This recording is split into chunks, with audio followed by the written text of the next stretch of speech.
A área jornalística tem um segmento de atuação muito amplo. O mais conhecido é a TV, que também pode passar pelo rádio, assessoria de imprensa, web jornalismo. O profissional pode optar onde vai ser a sua área de atuação. E como é a rotina do profissional que segue a área do web jornalismo? Chamamos o jornalista Anderson Baltar, âncora da Rádio Arquibancada e coordenador de jornalismo, para nos explicar melhor. Confira o nosso bate-papo a partir de agora. Anderson Baltar, obrigado pela sua presença aqui. Então vamos à primeira pergunta. Quais são os desafios do profissional para exercer a carreira jornalística, para trabalhar na área de jornalismo? São muitos, né? Hoje em dia, se eu tivesse um filho e meu filho quisesse fazer jornalismo, eu ia virar para ele e falar: "Você tem certeza?" Porque é uma carreira muito sacrificada, sempre foi. E hoje a gente tem um desafio muito grande, vocês então que estão chegando agora, tem um desafio imenso, porque o jornalismo mudou muito nos últimos 15, 20 anos. E isso tudo acarretou uma série de modificações na estrutura de trabalho, na questão da remuneração, na questão do conceito do que é notícia, do que não é notícia, do que é ser jornalista, do que não é ser jornalista. Né? Então, nós temos um momento aí em que as mídias tradicionais estão passando por uma decadência, os jornais estão diminuindo cada vez mais suas redações, alguns fechando, deixando até de circular, jornal de papel. Então, são vários desafios. Se alguém que está chegando agora, eu digo: olha, prepare-se, fortes emoções, o jornalismo nunca vai acabar. O jornalismo, enquanto existir um ser humano ávido por informação e por entender o mundo que nós vivemos, haverá o jornalismo.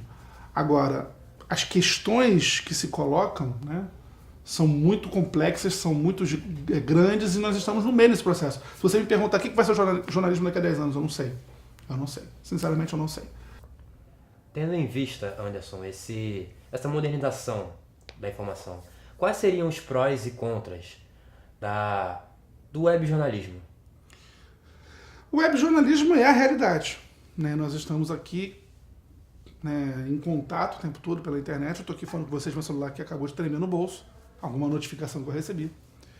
Então, evidentemente que é o modo mais rápido, mais prático de você ter acesso às informações. O que eu acho, assim, e daí ao mesmo tempo eu já estou dando o grande pró. Né? Graças ao webjornalismo a gente consegue saber em tempo real. Né, se você está querendo acompanhar uma votação no Supremo ou no Congresso, você pode acompanhar em tempo real pela internet, que você sabe do que está acontecendo. Vai ter lá um jornalista te informando. Se você está na rua e não tem como assistir o jogo de futebol do teu time, você tem lá um tempo real sendo colocado, né? Não só nos sites, mas também através das redes sociais, do Twitter, né? O Instagram hoje aposta muito nessa coisa, né, dos stories. Então esse é o lado positivo. O lado negativo que eu coloco é que muitas vezes essa informação não tem um tratamento jornalístico adequado. Né? Eu acho que o furo praticamente desapareceu com o jornalismo online. Né? É muito difícil hoje em dia você ter um furo. Como é que um jornalista que já tem uma vasta experiência como você tenta se proteger, né, da fake news fazendo a apuração? Então, no mundo jornalístico, como que o profissional tem que apurar a informação para não acabar caindo nessa fake news? Não, mas essa tua pergunta, assim, a gente agora ela é super válida, porque a gente sai da teoria para a prática. Primeiro, foi o que eu falei. Quem são as fontes? Né, por exemplo, trazendo para o mundo do carnaval, que é o mundo onde eu trabalho. Se eu vejo um assunto um boato começando a se formar, eu começo a ver quem é que está falando desse boato. Então, assim, é investigação. Logicamente, quanto mais tempo de experiência você vai ganhando, você vai fazendo isso com mais desenvoltura. Né? Mas, acima de tudo, é saber: essa fonte aqui é confiável ou não é? Às vezes acontece muito, né? Vários blogs que a gente nunca ouviu falar. Agora tem muito perfil de Instagram que está aí disseminando notícias. Aí as pessoas chegam: pô, mas será que é verdade? Eu falei: pô, tu já ouviu falar nisso? Aí tu clica lá, o cara tem 30 seguidores. Pô, qual é a credibilidade desse cara? Nenhuma. Quanto tempo você exerce a função de jornalista e como você descobriu a vocação para exercer? Né? Eu sou jornalista já praticamente, vai fazer agora, 20 anos. Em junho de 98 eu me formei, vai fazer 20 anos de jornalismo, nossa. E a minha vocação, desde pequenininho, assim, engraçado, eu tenho um marco na minha cabeça. Não sei se isso começou antes ou se começou depois, mas eu tenho um marco muito forte na minha cabeça, que é a Copa do Mundo de 82. E o Luciano do Vale narrando aquela Copa do Mundo. E aquilo me marcou de uma forma assim gigantesca. Não só por ser a primeira Copa do Mundo que eu acompanhei, não só pela aquela seleção brasileira maravilhosa, mas sobretudo pela atuação do Luciano do Vale. Que aula de narração esportiva, de inflexão, de colocar emoção, de saber descrever uma catástrofe, né? Que aquele Brasil e Itália foi uma catástrofe, e não sei se foi comparável ao 7-1, acho que foi até pior do que o 7-1. Acho que o 7-1 chegou um determinado momento em que estava todo mundo, quer saber do que é mais, que se dane, esse time, E ali não, ali o Brasil estava todo irmanado para ganhar a Copa, todo mundo achava que aquele time não tinha como perder, e perdeu, e foi uma tristeza muito grande.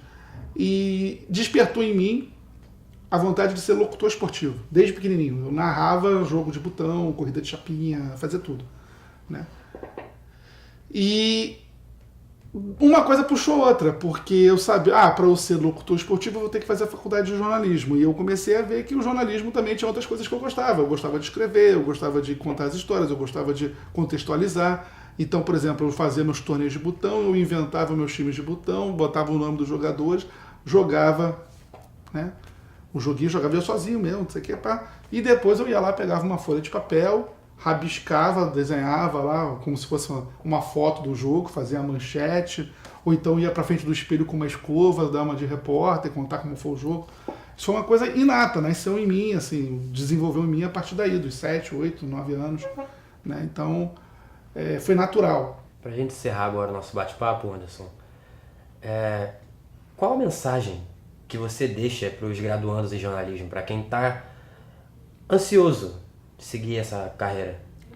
Bem, a principal de todas, né, eu até falei um pouco no começo, a gente está num universo aí em transformação, o jornalismo está em transformação e essa transformação passa exatamente por vocês. Então, acima de tudo, eu recomendo isso, assim, garra, não se abater com as dificuldades, procurar ler, procurar estudar, procurar aprender, sabe? Todo dia a gente aprende alguma coisa. Então, para a gente ter um pouquinho mais de cuidado, um pouquinho mais de carinho, isso é uma dica baseada no que eu tenho vivenciado, né? Não só com a minha geração, mas com as gerações mais antigas, com as gerações que estão chegando, para a gente fazer um jornalismo melhor. Obrigado, Baltar. Nada, então é